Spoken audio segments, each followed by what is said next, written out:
Hello friends, welcome to my channel. আজকে দেখো বিকেল বিকেল অফিস থেকে চলে গেছিলাম চণ্ডী মায়ের মন্দিরে। এখানে মেলা বসেছে, তোমরা সবাই জানো। এটা অনেকটাই ফেমাস একটা মন্দির এখন। এখানে আমার মা, আমার মামা, আমার দিদি সবাই এসছি আমরা। তো এসেই তো প্রথমে আমরা এখানে চলে এসেছিলাম মাকে দেখতে। তো মাকে দেখলে কী যে ভালো লাগে, মনটা এত শান্তি হয়। মায়ের এখানে পুজো দিয়ে আমরা চলে গেছিলাম প্রতিটা ঠাকুরকে প্রণাম করতে।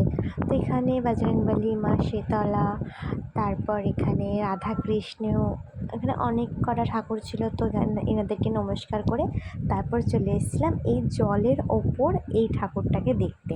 তো এখানে এসেছিলাম 1 বছর আগে, তো আবার এলাম এবছর, কারণ ছোটোবেলাকার এখানে সব কিছু আমার, কিন্তু বিয়ের পর যেহেতু এখন অনেকটা দূরে চলে গেছি, তো এখানে আর আসা হয় না।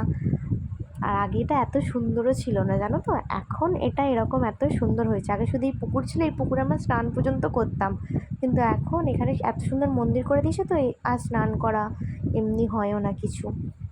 ঠাকুরকে দেখো কত সুন্দর দেখতে মাটাকে।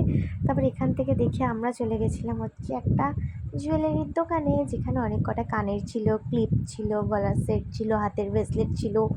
তো এখান থেকে কিছু জিনিস পছন্দ হলো, কিছু জিনিস কিনলাম। তারপরে এই দোকানটা দেখো, এটা হচ্ছে 12 টাকা সেল, এখানে যা কিছু নেবে 12 টাকা। তো এখান দিয়ে অনেক কিছু কিনলাম।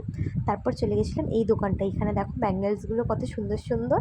তো এখান থেকেও কিছু কিনে তারপর মায়ের একটু ঘরের জিনিস কেনার ছিল, তো মায়ের জন্য এই ঘরের জিনিস দোকান চলে গেলাম। এখানে কিছু জিনিস কিনে চলে এসেছিলাম ফুচকা খেতে। তো এখানে ফুচকাটা আমরা খেয়ে নিলাম। তারপর আমরা খেয়েছি হচ্ছে পাপড়ি চাট। তো পাপড়ি চাটটাও ভালো ছিল, খুবই টেস্টি ছিল, খুবই না নর্মালি মোটামুটি ছিল। তো এখানে আমরা পাপড়ি চাটটাও খেলাম সবাই মিলে। তারপর এখান থেকে চলে গেছিলাম হচ্ছে ঘুগনির দোকানে, তো ঘুগনিটাও খেলাম। এখানে ঘুগনিটাও টেস্টি ছিল। তারপর এই যে আলু ফ্রাইটা, এটা দুর্গাপুজোর সময় খেয়েছিলাম, খুব টেস্টি ছিল, কিন্তু এখানে খুবই বেকার বানিয়েছিল, আমার একদমই ভালো লাগেনি। তারপর কী আর করবো, খেতে তো হবে, টাকা দিয়ে নেওয়া হয়েছে, পুরো টাকাটা নষ্ট হয়েছিল আমার এখানে। কিছু করার নেই, আমার মনে আমার দিদি খাইয়েছে, আমার 1 টাকাও খরচা হয়নি এখানে গিয়ে।